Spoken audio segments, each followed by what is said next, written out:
God says his sheep know his voice.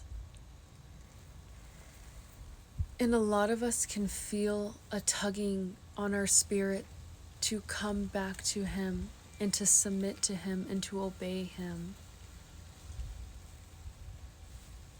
That's why many are called, but few are chosen. The ones that are chosen are the ones that answer the call that God has on their lives.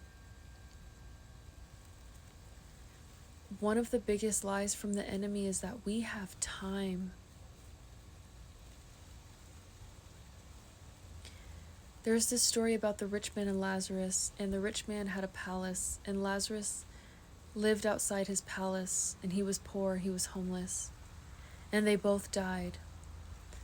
And the rich man went to hell, and Lazarus went to heaven. Lazarus was in heaven, and he was with Abraham.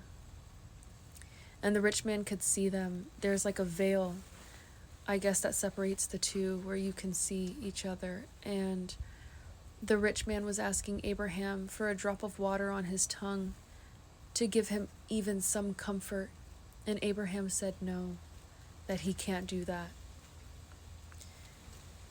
And so the rich man asked him, the rich man who was in eternal torment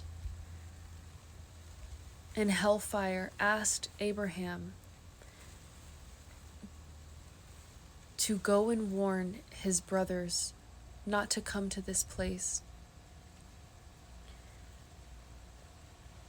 And Abraham said that he can't, that they have the same chance that he has. And he didn't listen. Why would they? Everybody gets the same chance.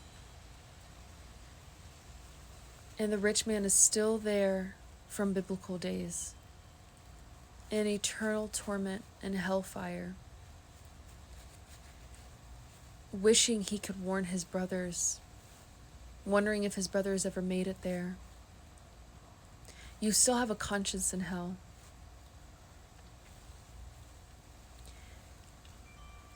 And if we were to die in our sin, right? Deep in sin, if we were to die deep in sin and go to hell, who would we want to warn not to go there? Warn them now, while you still have breath in your lungs and while they do. There is a tugging on all of our souls right now to come back to God before it is too late. Either before we die or before Jesus comes back. And when we go back to sin, we are cheating on God. We are cheating on Jesus. We are saying to heck with what he did on the cross for us. Would you be with a person who cheated on you all the time and said, well, you know my heart. You know my heart. I love you. I don't want to cheat on you. You know my heart doesn't want to. I'm still going to do it though. We all sin. We all fall short of the glory of God, but he wants us to try. You know what God knows about our hearts when we say he knows our hearts?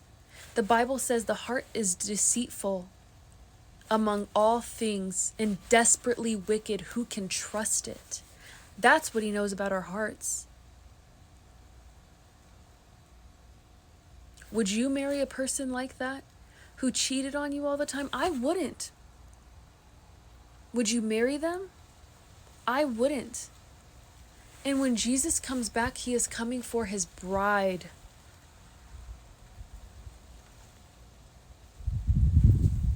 Are we going to be raptured up? Or are we going to be left behind? Don't get so caught up planning your future that you neglect your eternity.